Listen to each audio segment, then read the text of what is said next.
Assalamualaikum warahmatullahi wabarakatuh. Salam dan bahagia. Perkenalkan, saya Nuraini SPD, Guru SMA Negeri 1 Sidarja. Pada kesempatan ini, saya akan menyampaikan ASI nyata topik 1, menyebarkan pemahaman Merdeka Belajar. Bapak Ibu yang saya hormati, tujuan mempelajari topik Merdeka Belajar yang pertama adalah pemahaman gagasan dan prinsip pendidikan berdasarkan pemikiran Ki Hajar Dewantara. Yang kedua, pemahaman untuk memfasilitasi murid agar tumbuh sesuai dengan kodratnya. Dan yang ketiga adalah penerapan pembelajaran yang memerdekakan murid. Bapak Ibu yang saya hormati, modul Merdeka Belajar terdiri dari 5 modul. Modul 1 berisi tentang mengenali dan memahami diri sebagai pendidik. Modul 2 berisi tentang mendidik dan mengajar. Modul 3 berisi tentang mendampingi murid dengan utuh dan menyeluruh. Modul 4 berisi materi tentang mendidik dan melatih kecerdasan budi pekerti. Dan modul yang kelima yaitu pendidikan yang mengantarkan keselamatan dan kebahagiaan. Modul yang ke-1, mengenal dan memahami diri sebagai pendidik. Sebagai seorang pendidik, kita harus memahami dan menghayati diri sebagai manusia yang merdeka untuk terus belajar. Bertutur kata yang lembut, mendengarkan pendapat, memotivasi untuk gemar dan senang belajar, serta menyelaraskan peran guru yang relevan dengan konteks murid dan zaman. Seperti kita ketahui, sistem pengajaran zaman kolonial, yaitu meminta murid berdiri di depan kelas saat lalai mengerjakan tugas, murid duduk rapi menghadap ke depan kelas dengan kelas yang hening, melakukan perankingan berdasarkan nilai pengetahuan, menyeragamkan pembuatan tugas, bahkan memukul murid karena tidak mengerjakan tugas. Hal-hal tersebut sudah tidak sesuai dengan kondisi dan keadaan zaman saat ini. Sebagai seorang guru, kita harus mampu mendampingi murid dengan utuh dan menyeluruh, sesuai dengan kodrat keadaan, baik kodrat alam maupun kodrat zaman. Bagaimana cara untuk mengembangkan sekolah atau bahkan proses pendidikan di ruang kelas secara efektif? Ada asas yang dikenal oleh Bapak Pendidikan kita saat itu, yaitu Bapak Ki Hajar Dewantara, yang dikenal dengan asas Trikon. Yang pertama, kontinu. Artinya, pengembangan yang dilakukan harus berkesinambungan, dilakukan secara terus-menerus dengan perencanaan yang baik.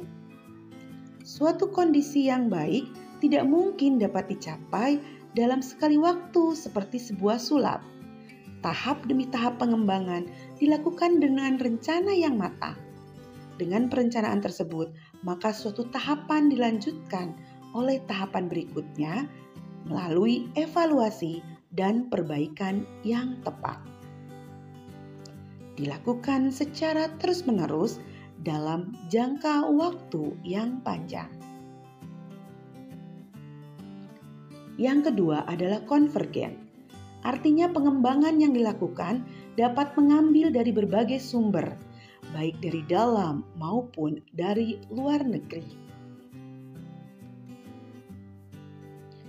Praktik-praktik tersebut dapat kita pelajari untuk nantinya disesuaikan dengan kebutuhan guru saat ini.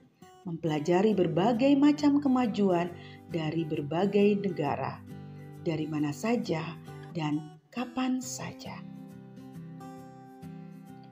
Yang ketiga adalah konsentris.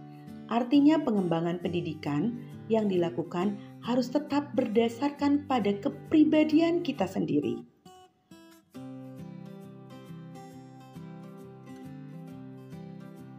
Tujuan utama pendidikan adalah menuntun tumbuh kembang anak secara optimal, sesuai dengan karakter kebudayaan kita sendiri.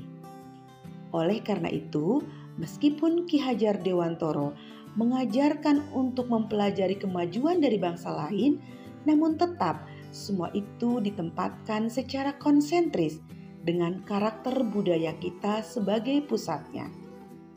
Pendidikan yang menggunakan teori dan dasar kebudayaan bangsa lain secara langsung dapat mengkaji ulang, menyesuaikan, dan mengevaluasi sesuai dengan kemajuan zaman dan kepribadian bangsa Indonesia. Bapak Ibu yang saya hormati, selanjutnya mendidik dan melatih kecerdasan budi pekerti. 1. Melatih keberanian berpendapat atau olah akal. 2. Mengasah perasaan dan perilaku, olah akal. Yang ketiga, memunculkan kehendak atau olah karsa. Dan yang keempat adalah pendidikan dapat memengaruhi bagian intelligible dan bagian biologis muridnya. Bapak Ibu yang saya hormati, dalam modul Merdeka Belajar, kita juga belajar tentang pendidikan yang mengantarkan keselamatan dan kebahagiaan. Pendidikan hanyalah sebagai tuntunan. Setiap murid memiliki kodrat atau kekuatan serta potensi yang berbeda. Pendidikan tidak dapat berkehendak atas kodrat kekuatan dan potensi murid. Kita harus menerapkan sistem Among dan semboyan Ki Hade. Menerapkan pembelajaran proyek serta digitalisasi pembelajaran. Materi berikutnya yang kita pelajari adalah pendidikan yang mengantarkan keselamatan dan kebahagiaan. Kita mengenal tri sentra pendidikan, yaitu keluarga, sekolah, dan masyarakat. Menurut Ki Hajar Dewantoro, misi pendidikan tidak bisa diraih hanya dengan satu jalan. Semua lingkungan pendidikan wajib bekerja sama dalam membangun pendidikan. Berikut adalah peran masing-masing lingkungan. Lingkungan yang pertama adalah lingkungan keluarga. Lingkungan keluarga tetap menjadi lingkungan pendidikan yang paling utama dalam membangun pendidikan, etika, agama, serta perilaku sosial. Lingkungan keluarga merupakan lingkungan yang utama dan pertama bagi murid-murid kita. Sementara itu, lingkungan sekolah menjadi lembaga wiyata yang menyampaikan ilmu pengetahuan serta pendidikan keahlian. Selanjutnya, lingkungan masyarakat menjadi lokasi anak belajar membangun karakter serta kepribadiannya. Bapak Ibu yang berbahagia, dengan kita mempelajari modul Merdeka Belajar, diharapkan kita memiliki murid yang merdeka. Murid yang memiliki kesempatan yang seluas-luasnya dalam belajar sesuai dengan minat dan bakatnya tanpa paksaan dari pihak manapun sesuai dengan kodratnya. Murid mereka mengarahkan tujuan, cara, dan penilaiannya yang ditandai dengan orientasi pada penguasaan kompetensi dan pola belajar personalisasi. Ciri-ciri murid merdeka diantaranya semangat. Murid belajar dengan semangat, motivasi yang tinggi, dan menyenangkan. 2. Mandiri. Murid mampu mengatur prioritas pengerjaan dan adaptif. 3. Komitmen. Murid berorientasi pada tujuan dan pencapaiannya.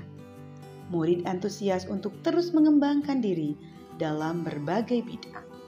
Dan yang keempat, refleksi. Murid mengevaluasi sendiri terhadap kelebihan dan keterbatasannya. Murid paham hal-hal yang perlu ditingkatkan dan bagaimana cara meningkatkannya. Bapak Ibu yang berbahagia, untuk mewujudkan murid merdeka, maka seorang guru harus menjadi guru yang merdeka. Guru yang menggerakkan perubahan untuk mewujudkan pengalaman yang berkualitas, berkomitmen tinggi, mandiri, refleksi, kolaborasi, dan memberi keleluasaan pada anak untuk membangun konteks belajar yang sesuai untuk mencapai tujuannya. Guru merdeka memilih, menentukan, dan menggunakan metode belajar secara mandiri, berkreasi, dan berkolaborasi. Mengembangkan kekuatan diri, kekuatan murid, kekuatan sekolah, daya dukung, dan mengoptimalkan sumber daya lingkungan sekolah agar pembelajaran berkualitas dan bermakna.